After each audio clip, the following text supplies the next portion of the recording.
भूर्भुवः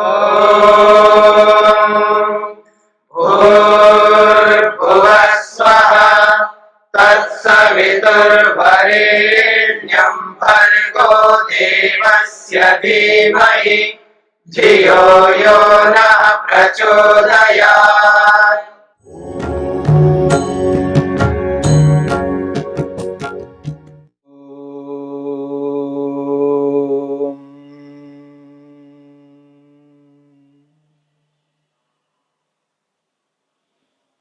समाधिपाद के 43वें सूत्र को लेकर के हम विचार कर रहे हैं। स्मृति परिशुद्धौ स्वरूप शून्य इव अर्थमात्र निर्भासा निर्वितर्का। महर्षि पतंजलि ने संप्रज्ञात समाधि के 4 भेद बताए। उन 4 भेदों में पहला भेद है सवितर्का समापत्ति, जो 42वें सूत्र में स्पष्ट किया है। इस 43वें सूत्र में निर्वितर्का समापत्ति को लेकर के बात कही है। पहली समाधि है सवितर्का समापत्ति, दूसरी समाधि है निर्वितर्का समापत्ति, जिसमें अर्थमात्र निर्भासा, केवल अर्थ पदार्थ मात्र प्रकट हो रहा होता है।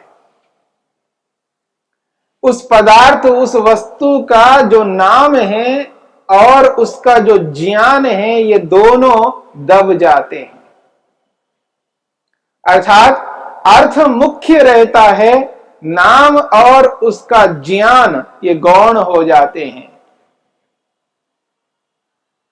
ऐसी समाधि को, ऐसी समापत्ति को निर्वितर्का समापत्ति कहते हैं। इस सूत्र की व्याख्या करते हुए महर्षि वेदव्यास ने स्पष्ट किया है स्मृति परिशुद्धों का अभिप्राय क्या है। और जब अर्थ मात्र प्रकट होता है समाधि में, उस अर्थ का, उस पदार्थ का योगाभ्यासी जो दर्शन करता है, साक्षात्कार करता है, वह पदार्थ इकाई के रूप में, एकत्व के रूप में होता है। इस एकत्व को, इकाई को समझाने के लिए महर्षि वेदव्यास ने लौकिक उदाहरण दिया है। गवादिर घटादिर वा लोकः। जैसे लोक में जिन जिन पदार्थों को हम देखते हैं, चाहे वो गाय आदि पशुओं को, चाहे घड़ा वस्त्र आदि और पदार्थों को,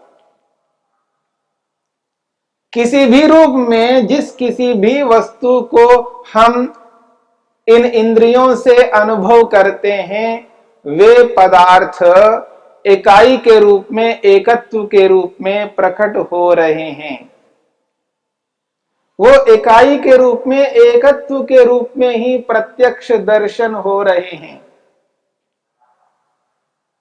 ये जो इकाई है, एकत्व है, इस इकाई को समझने का प्रयत्न करना है, जिसको हम एक कहते हैं। एक जो हमें दृष्टिगोचर हो रहा है एक के रूप में, वो जो एक है जिसमें एकत्व है, एक संख्या है, जिस पदार्थ को हम एक कह रहे हैं, एक वस्तु, एक पदार्थ, एक चीज, जो एक कह रहे हैं, उस एक पदार्थ के साथ में एक संख्या है, उसमें एकत्व है, एक पना है। और जो एकत्व है, इस एकत्व को लेकर के बात कही जा रही है। जिसमें एकत्व आया है वो क्या चीज है? महर्षि वेदव्यास कहते हैं सच संस्थान विशेष। सच संस्थान विशेषः, वो एक संस्थान विशेष है, अर्थात अनेक समूहों का एक ही भूत है, एक संघटित रूप है। अनेक अवयव, पार्ट्स, अनेक अलग अलग अवयवों को एकत्रित करके एकीभूत करके एक संगठित रूप बनाया गया है। परमपिता परमेश्वर ने अलग अलग अवयवों को एकत्रित करके एक संगठित रूप बनाकर एक के रूप में, एक वस्तु के रूप में हमारे समक्ष रखा है, जिसको हम इकाई कहते हैं, एक कहते हैं, जिसमें एक पना है, और वो है संस्थान विशेषा, एक संगठित रूप है। और ये जो संगठित रूप है, जो इकाई जिसको हम कह रहे हैं, ये क्या है? ये एकत्व क्या चीज है? एकत्व एक धर्म है। इसलिए कहते हैं भूत सूक्ष्माणाम समानो धर्मः। महर्षि वेदव्यास कहते हैं ये जो इकाई है, एक है, एकत्व है, ये भूत सूक्ष्माणाम समानो धर्मः। भूत सूक्ष्माणाम का अभिप्राय है सूक्ष्म भूत। पंच तन्मात्राएं,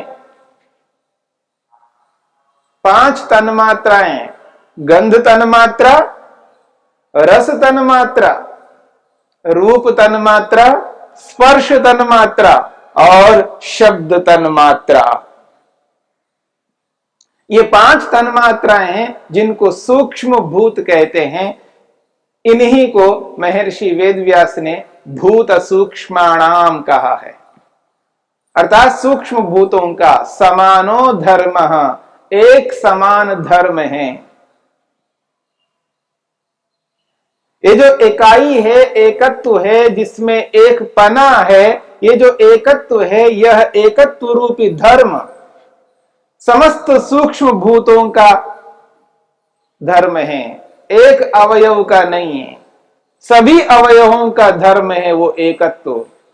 यानी सभी अवयवों को, जिन अवयवों को मिला करके हमने जिसको एक कहा है, वो एक पना, वो एकत्व किसका?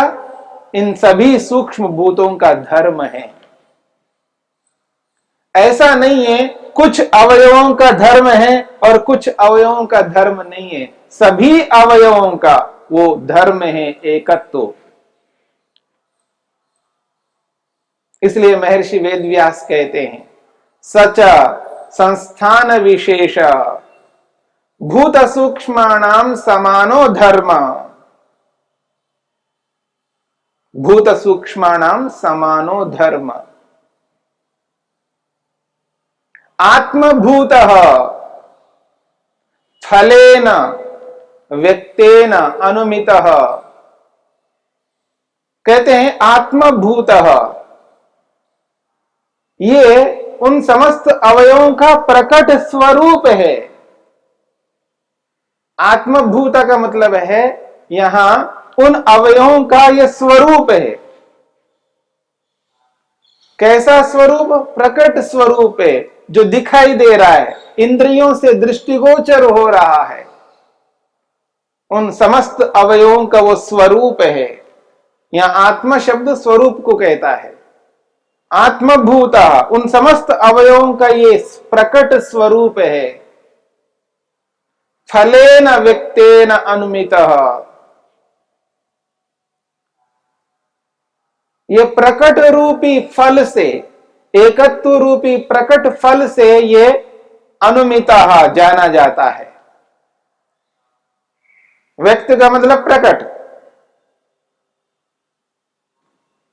व्यक्त का मतलब प्रकट, और फलेन का अभिप्राय है अवयवों का फल, एकत्व रूपी फल। अवयवों का एकत्व रूपी फल से ये प्रकट होता है, जाना जाता है हम सबके द्वारा। अर्थात अवयवों का फल अवयवी है, इकाई है, एकत्व है। जैसे मिट्टी का फल क्या है? घड़ा है।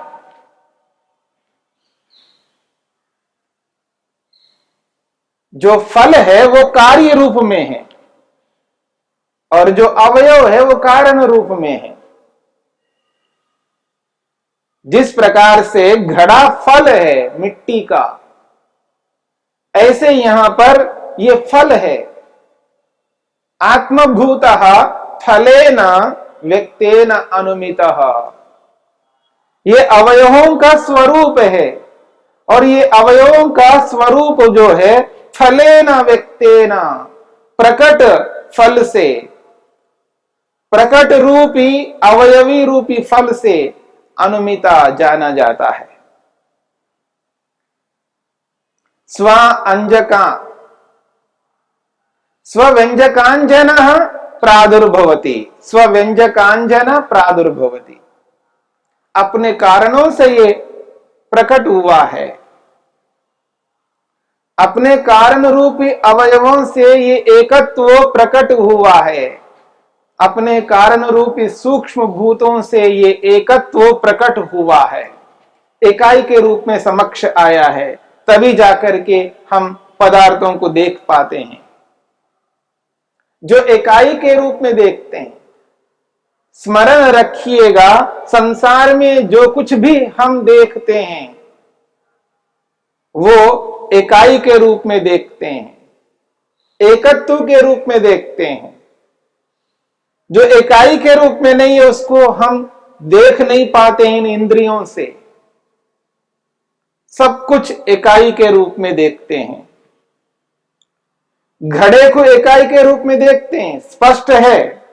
लेकिन घड़े के जो कारण है मिट्टी, मिट्टी का एक कण है, जिसको मिट्टी के एक कण को जो देख रहे हैं वो भी इकाई के रूप में है, एकत्व के रूप में है, क्योंकि उस मिट्टी के एक कण में भी अनेक सूक्ष्म अवयव है जो हमें दिखाई नहीं दे रहे हैं।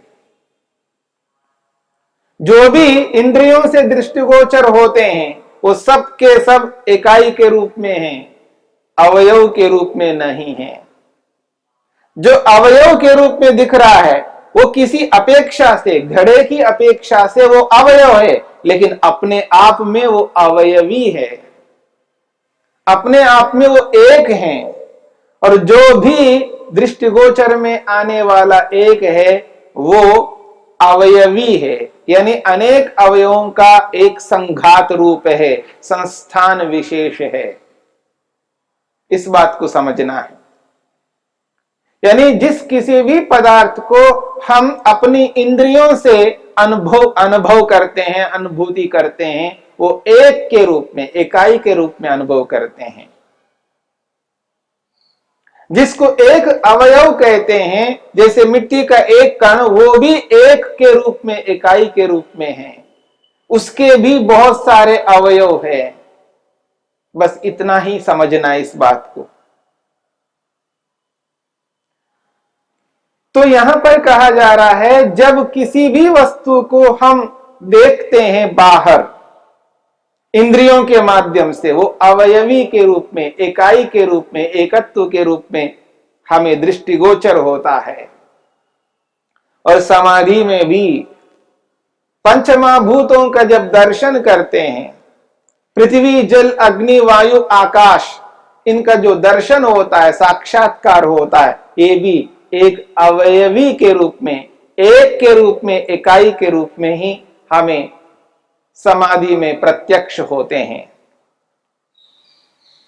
जैसे बाहर इंद्रियों के माध्यम से होते हैं और समाधि में मन के माध्यम से होते हैं, और वहां पर भी इकाई के रूप में होते हैं।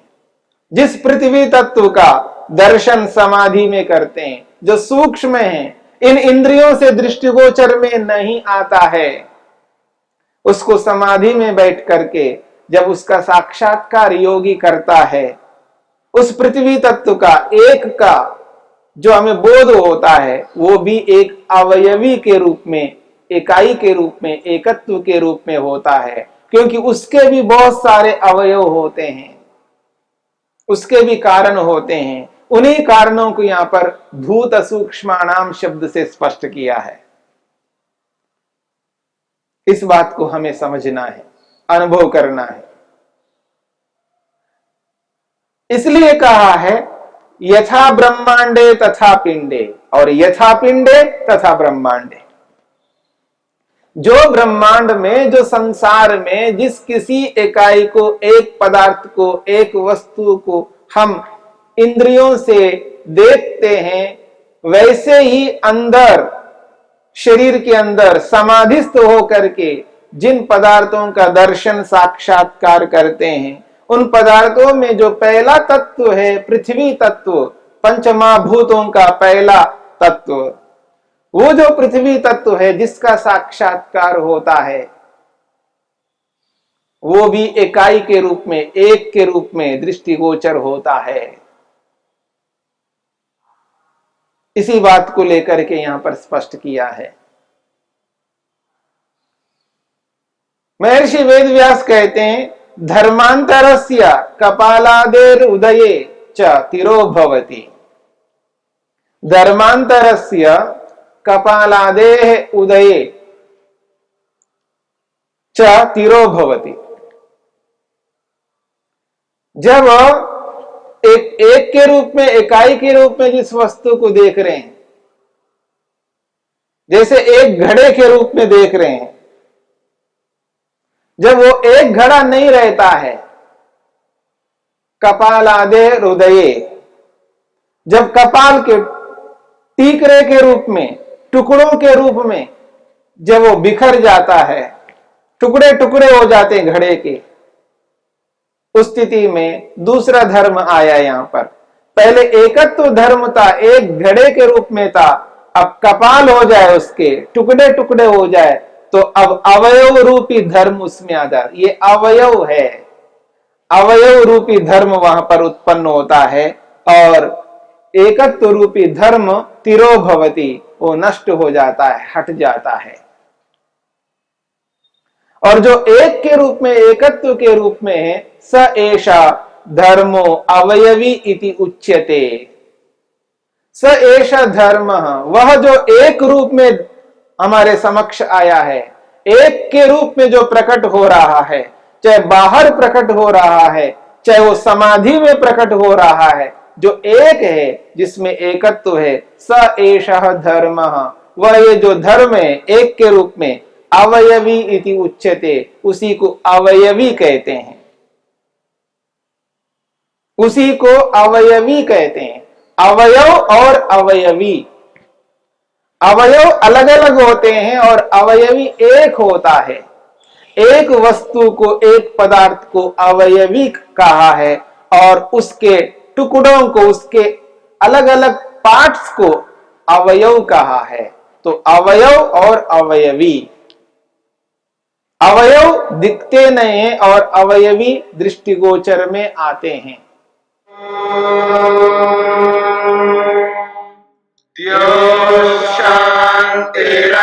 शांतिरंतरिक्षं शांति पृथिवी शांतिरापः शांतिरोषधयः शांति वनस्पतयः शांतिर्विश्वे देवाः शांतिर्ब्रह्म शांति सर्वं शांति शांतिरेव शांति क्षमा शांतिरेधि। ओम शांति शांति शांति।